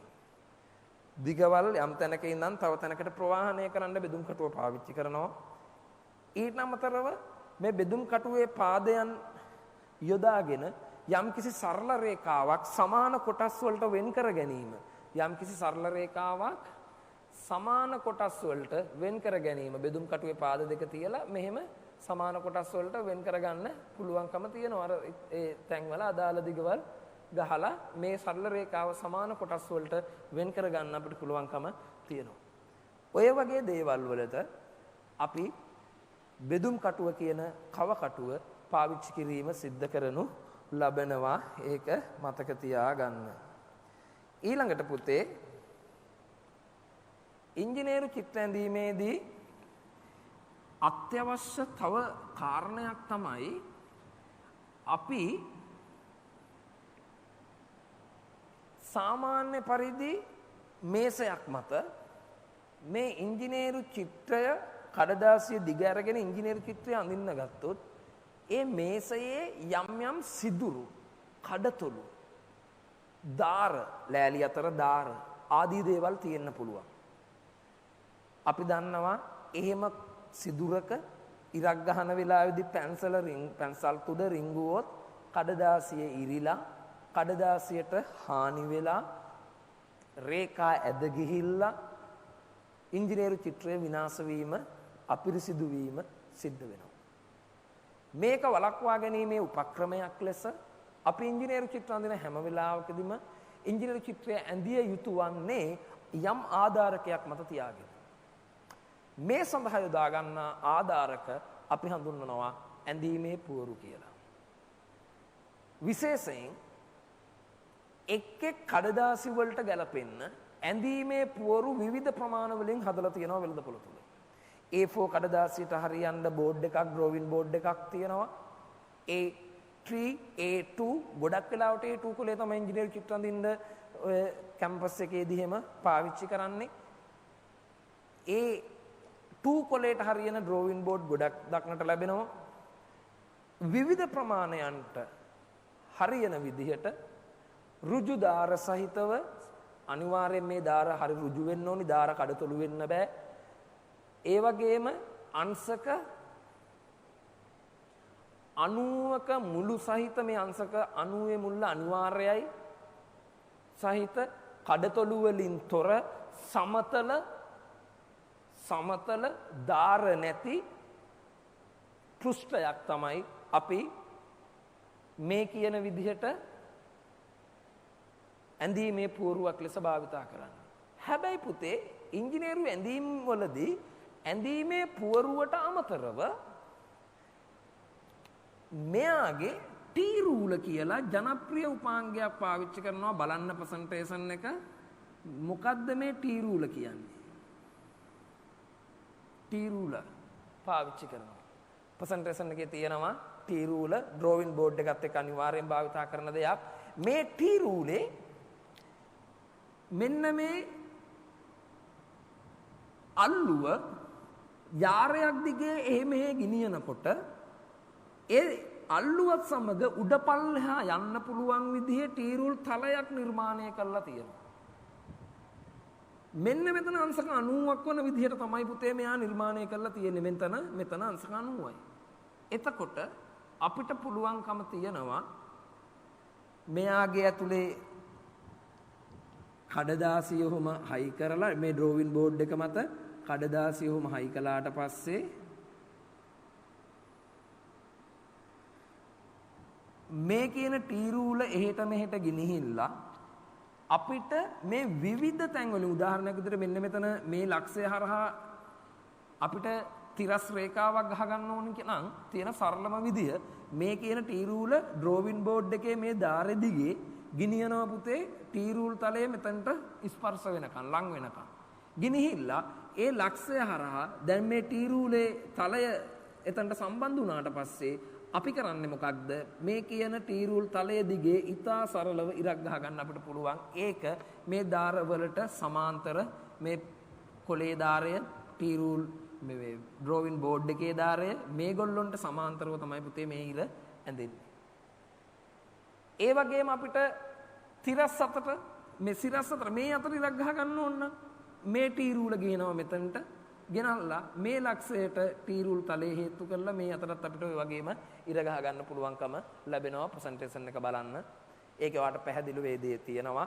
ඒ වගේම තමයි අර මම ඔබට කිව්වා විහිදු චතුරස්‍ර යුගලය මේ කියන ටී රූල් තලයත් එක්කලා පහසුවෙන් පාවිච්චි කරලා අපිට ඕනේ කියන්නකො අංශක 60ක ඉරක් මෙහෙම ගහ ගන්න.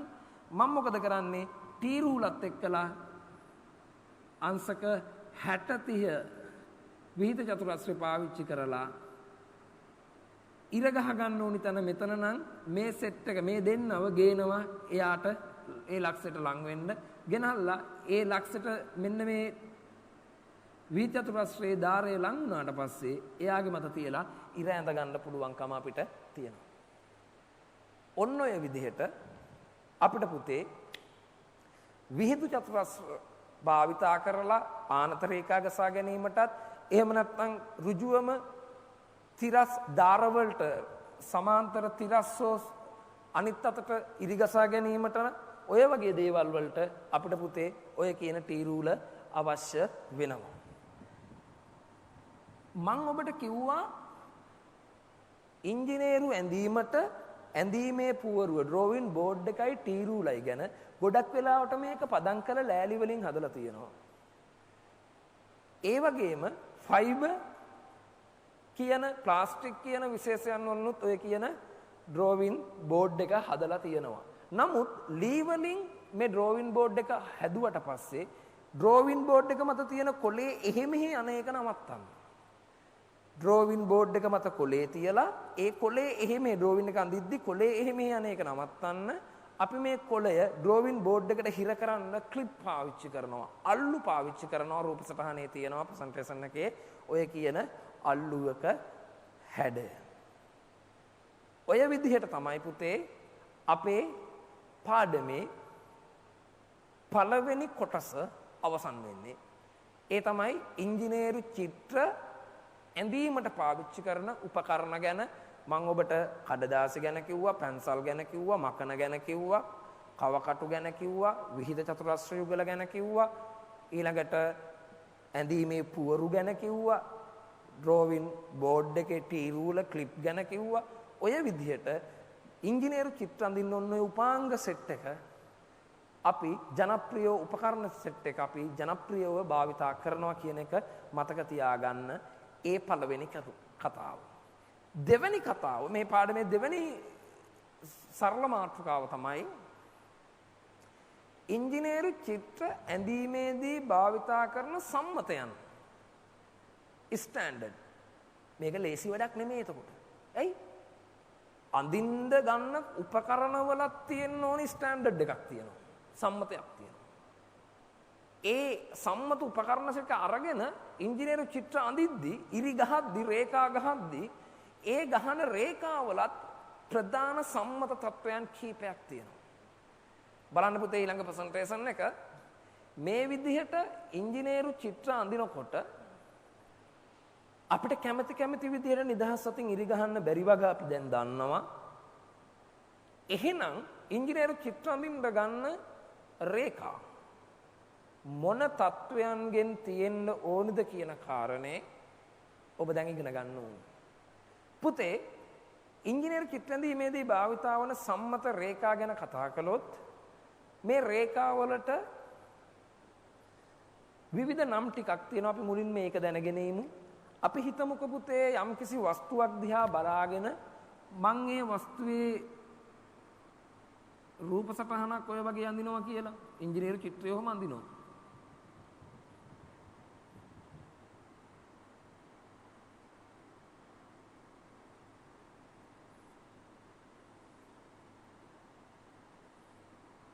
මොකක් හරි වස්තුවක ඉංජිනේරු චිත්‍රයක් මම ඔහම ඇඳ කියලා හිතන්නකෝ. හරි. මේ කියන වස්තුවේ ඇතුලෙන් දාරයක් තියෙනවා නම් ඒ දාර වලට අපි කියනවා පුතේ හැංගිච්ච දාර කියලා. වස්තුවේ පේන පෘෂ්ඨයේ තියෙන මේ දාර වලට අපි කියනවා පුතේ වස්තුවේ පෙනෙන දාර කියලා. උදාහරණයක් විදිහට මම ඔයාලට මේක පැහැදිලි කරන්න ගත්තොත් මම මෙන්න මේ ක්ලිප් එකේ ඩ්‍රෝවින් එක අඳිනවා. මේ පෑන් කොපුවේ ඉංජිනේරු චිත්‍රය ඇන්දොත් පුතේ මේක තමයි යාගේ ත්‍රිමාන හැඩය. හැබැයි මම මෙයා දිහා බලාගෙන මෙයාව අඳිනකොට මේ කොපුවේ චිත්‍රය අඳිනකොට පුතේ මම අඳින්නේ මෙහෙම. මට ඇත්තටම පේන්නේ ද්විමානව ගත්තොත් ඔන්න ඔය වගේ කෑල්ල. නේ? මෙයාගේ ඇතුලෙන් මෙන්න මෙහෙම ගත්තොත් මෙයාගේ ඇතුලෙන් මේ සිදුරක් තියෙනව නෙමෙයි. යම් ඝනකමක් සහිතව මැද සිදුරක් තියෙනවා. මට මේ පැත්තේ ඉඳන් බලනකොට ඔය සිදුර පේන්නේ නෑ. පේන්නේ මේ අදාළ මේ ඇඳපු කෑල්ල විතරයි. මේ කොපුව දිහා බලාගෙන අඳිනකොට. පැහැදිලිද? හැබැයි මම මේ කොපුව දිහා බලාගෙන එයාව අඳිනකොට පේන්නේ මෙච්චරක් වුණාට අපි මෙයාගේ මෙන්න මෙතනින් යනවා හැංගිච්ච දාර දෙකක්. හැංගිච්ච දාර දෙකක්. අන්නේ දාර දෙක හැංගිච්ච දාර විදිහට මම මෙතනින් ඇඳලා දක්වනවා. හැබැයි පුතේ අපි ඒක ඇත්තටම අපිට පේන දාරයක් නෙමේ හින්දා ඒ හැංගිච්ච දාර ඔන්න ඔය වගේ සැඟි දාර ලෙස කඩිරි වලින් අඳිනවා. පැහැදිලිනේ? එහෙනම් මේ වස්තුව දිහා බලාගෙන මෙයා වඳිද්දි වස්තුවේ පෙනෙන දාර තිබ්බා, හැංගිච්ච දාර තිබ්බා. ඔන්න ಜಾති දෙකක් මම ඔයාලට දැන් කිව්වා. ඊට අමතරව මේ කියන වස්තුවේ දැන් අපි ගමුකෝ මේ වස්තුව මේකේ මෙතනින් යන රේඛාවක් කරා මෙයා දෙකට ගන්නට බෙදෙනවා නම් අපි ඒ රේඛාවට කියනවා සමමිතික රේඛාව කියලා.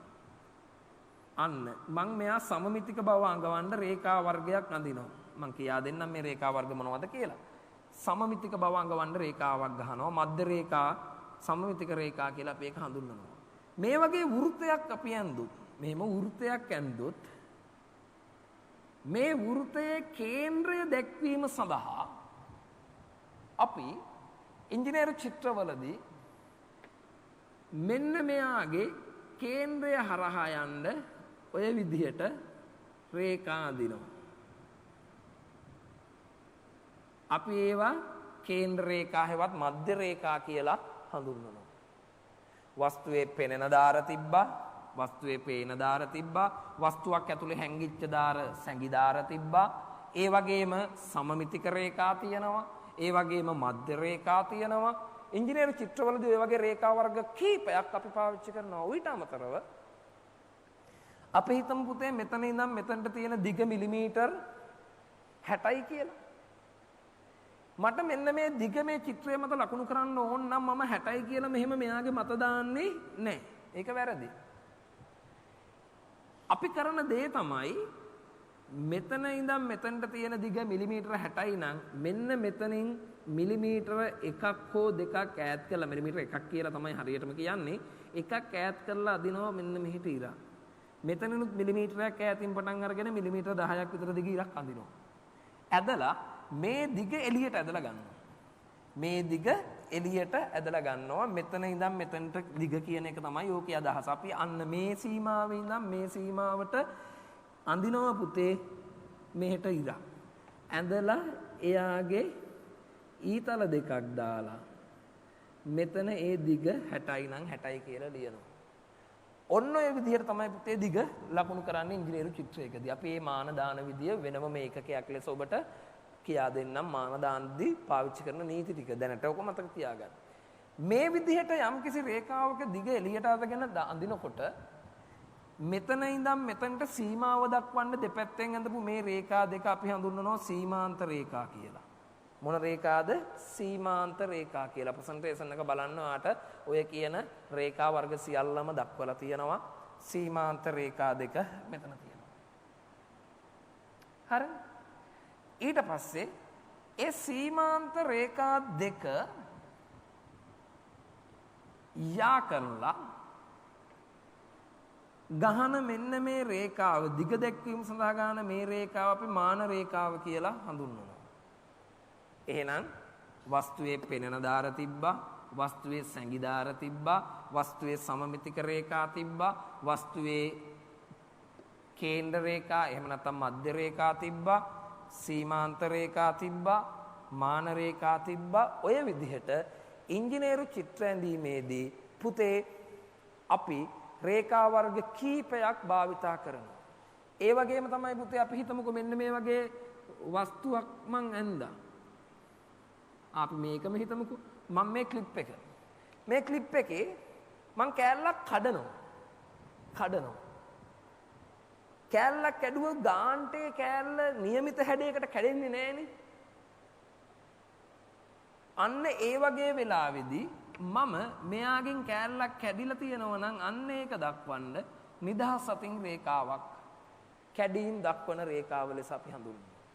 නිදහස් අතින් අන්න මං කිව්වා ඉතා සුළු වශයෙන් නිදහස් අතින් ඉරක් අඳිනවා. හරියට මනින්න නැතුව අඳුරුල් තියලා ඉරි ගහන්න නැතුව ඉතා සුළු වශයෙන් නිදහසක් දක්වනවා. අපේ අන්න කැඩීම් දක්වන රේඛාව කියලා ඒක හඳුන්වනවා.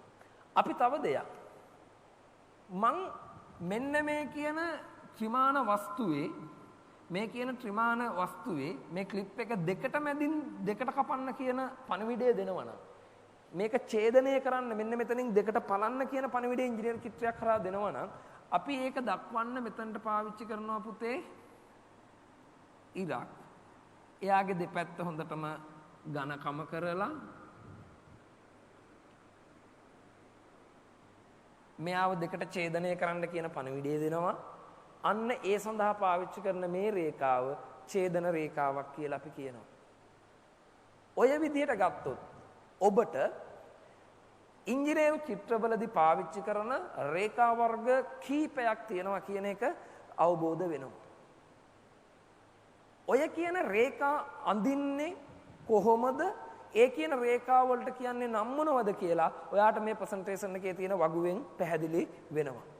බලන්න පුතේ පළවෙනිම උඩින්ම තියෙන රේඛාව ඒ තමයි වස්තුවක පෙනෙන දාර දැක්වීම උදෙසා අපි අඳ රේඛාව මෙන්න මේ පෙනෙන දාර අඳින්න පාවිච්චි කරපු රේඛාව අපි ඒකට කියනවා ඝන අඛණ්ඩ රේඛාව කියලා. ඝන අඛණ්ඩ රේඛාව 2B වගේ පැන්සලකින් ඝනකමට අඳිනවා වස්තුවේ පෙනෙන දාර දැක්වීම සඳහා. පුතේ ප්‍රසන්ටේෂන් එකේ දෙවෙනි ඉර දිහා බලන්න දෙවෙනි රේඛා වර්ගය අපි ඒකට කියනවා සිහින් අඛණ්ඩ රේඛාව.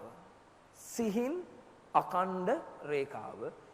මම ඔබට කිව්වා මෙන්න මේ මාන දාද්දී මේ වස්තුවේ සීමාවන් දෙක එළියට අඳින්න සීමාන්ත රේඛා පාවිච්චි කළා. මාන රේඛාවක් අඳින්න ඕනි කියලා කිව්වා. ඒ වගේම තමයි පුතේ අපි වස්තුවක් ඇඳලා දැන් මෙන්න මේ වස්තුව ගත්තොත් මේ සිලින්ඩරයක් මේකේ මැද සිදුරක් මම මෙයාව දෙකට පැලුවට පස්සේ පැත්තකින් බලලා මෙයාගේ පෙනුම ඇන්දොත් පුතේ මට අඳින්න වෙන්නේ ඔන්නෝම චිත්‍රයක්. මෙන්න සිලින්ඩරේ දෙකට පැලුවොත් මට එන්නේ ඔන්නෝම චිත්‍රයක්. මේ සිලින්ඩරේ දෙපැත්තේ තියෙන කොටස් දෙක මේ දෙපැත්තේ තියෙනවා.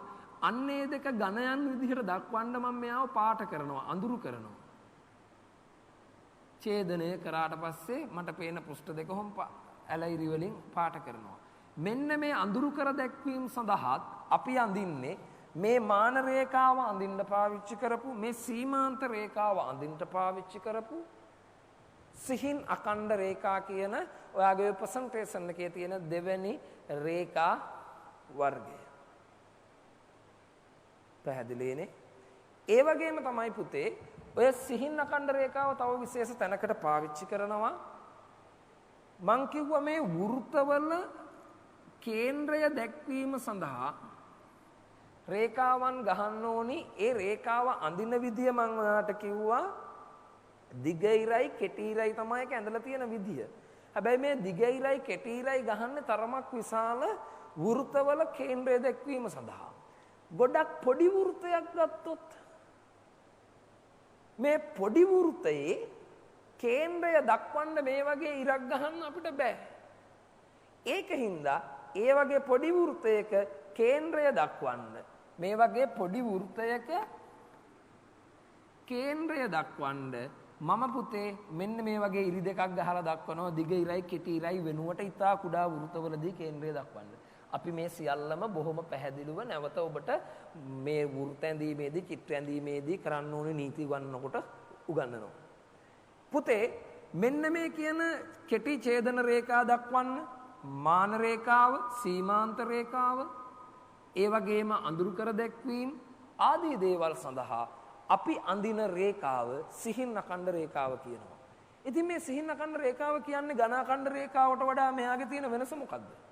ඝනාඛණ්ඩ රේඛාව කළුවට හොඳ පෙනුමට ඝනට අඳිනවා. අපි සිහින් අඛණ්ඩ රේඛාව ලාවට අඳිනවා.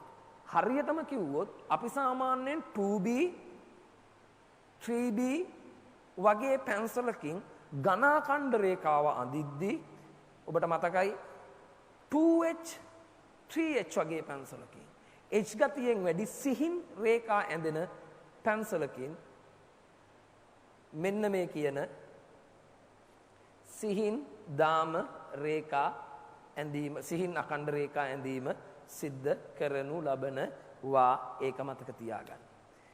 ඊළඟට පුතේ මම ඔබට තව දෙයක් කිව්වා. වස්තුවක හැංගිච්ච දාර මේ මෙතනින් යන අර ඇතුලෙන් වස්තුවේ මෙයාගේ ඇතුලින් මෙන්න මෙතනින් යන දාරේ මෙයාගේ පැත්තෙන් බලලා අඳිද්දි මම හැංගිච්ච දාර විදිහට ඇඳා මේ හැංගිච්ච දාර අඳින්න අපි පාවිච්චි කරන්නේ වාගේ ප්‍රසන්ටේෂන් එකේ තුන්වෙනියට තියෙන කඩ රේඛාව සංගීදාර දැක්වීම උදෙසා පාවිච්චි කිරීම සිද්ධ කරනවා. ඒ වගේම පුතේ මධ්‍ය රේඛා දක්වන්න සමමිතික රේඛාව දක්වන්න දිගයිරයි කෙටියිරයි දිගයිරයි කෙටියිරයි අපි විසින් නිර්මාණය කිරීම සිද්ධ කරනවා. මේ දිගයිරයි කෙටියිරයි අදිද්දී ඕක දිගයිරයි ඩොට් එකයි විදිහටත් අඳින වෙලාවල් තියෙනවා. ඒ ක්‍රමෙත් නිවැරදි. මෙහෙම ඉරයි ඩොට් එකයි ඉරයි ඩොට් එකයි ඉරයි ඩොට් එකයි ඔය විදිහටත් අඳිනවා. මේකත් නිවැරදි. දිගයිරයි කෙටියිරයි දිගයිරයි කෙටියිරයි අපි ඔය දෙකම පාවිච්චි කරනවා පුතේ මෙන්න මේ රේඛාවන් දැක්වීම උදෙසා. අපි මේ රේඛා හඳුන්වනවා සිහින් දාම රේඛා කියලා. වෘත්තවල මධ්‍ය රේඛා දක්වන්න ඒ වගේම සමමිතික රේඛා දක්වන්න වගේ තැන්වලදී ඔය කියන සිහින් දාම රේඛාව පාවිච්චි කරනවා. ඔයාගේ ප්‍රසන්ටේෂන් එකේ ඊළඟට තියෙනවා ඝන දාම රේඛාව කියන රේඛාව. ඝන දාම රේඛාව මේ කියන සිහින් දාම රේඛාව ලෙසම ඇඳලා එයාගේ දෙකලවර පුතේ ඝනකම කළොත් සිහින් දාම රේඛාව ලෙසම ඇඳලා මේ රේඛා ඝනකමට ඇඳලා සිහින්දාම රේඛාවලදී සිහිනියට අඳපු රේඛා මහතට ඝනකමට ඇඳලා කළුවට ඇඳලා එයාගේ දෙපැත්ත තවත් තද කළොතින් අන්න ඒ රේඛාවලට තමයි අපි කියන්නේ ඝනදාම රේඛා කියලා. සිහින්දාම රේඛාවම මහතට කළුවට ඇඳලා දෙපැත්ත ඝන කරනවා. දෙපැත්ත තවත් කළු කරනවා. අපි ඒක පාවිච්චි කළා මෙන්න මේ වගේ ඡේදන වස්තුවක් ඡේදනය කළ යුතුයි කියන පණිවිඩය දෙන්න අඳින රේඛා ලෙස ඡේදන රේඛා ලෙස මේ කියන ඝන දාම රේඛාව පාවිච්චි කිරීම සිද්ධ කරනු ලැබුවා. ඊට පස්සේ දැන් ඔයාට ඉංජිනේරු චිත්‍ර ඇඳීමේදී මම මෙච්චර වෙලා කියපු ඝන අඛණ්ඩ රේඛාව සිහින් අඛණ්ඩ රේඛාව ඊළඟට ඝනදාම රේඛාව සිහින්දාම රේඛාව කඩ රේඛාව මේ හැම රේඛාවක්ම පුතේ අපි අඳිරූල තියලා අඳිරූල දිගේ ගහන්නේ. හැබැයි පුතේ ඉංජිනේරු චිත්‍රවලදී ඊටා අල්ප වශයෙන් සුළු වශයෙන් නිදහස් අතින් ඉරි අඳින වෙලාවල් තියෙනවා. ඊටා සුළු වශයෙන්. මොන වගේ වෙලාවන්ද? මා ඔබට කිව්වා කැඩීම් දක්වන රේඛා කියන එක. මේ කැඩීම් දක්වන රේඛා ඒ වගේම යම්කිසි රේඛාවක් දිගට තියෙනවා නම් යම්කිසි රේඛාවක් මෙහෙම දිගට තියෙනවා නම් මේක දිගටම තියෙනවා නම් අපි ඕක දිගටම අඳින්නේ නැතුව පුතේ මෙන්න මෙහෙම එකක් කරනවා. ඇඳලා මෙයා තව දිගට තියෙනවා කියලා මාක් එකක් මෙතනට දාලා නවත්තනවා.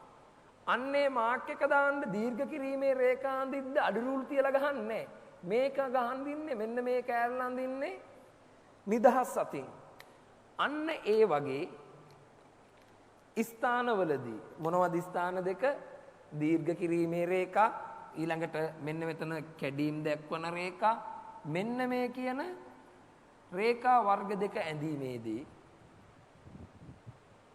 අපි පාවිච්චි කරනවා රේඛාවක් අපි ඒකට කියනවා සිහින් අඛණ්ඩ අවදි රේඛාව. ප්‍රසන්ටේෂන් එකේ බලන්න යටින්ම තියෙන්නේ ඒක සිහින් අඛණ්ඩ අවදි රේඛාව කියලා අපි ඒක හඳුන්වනවා.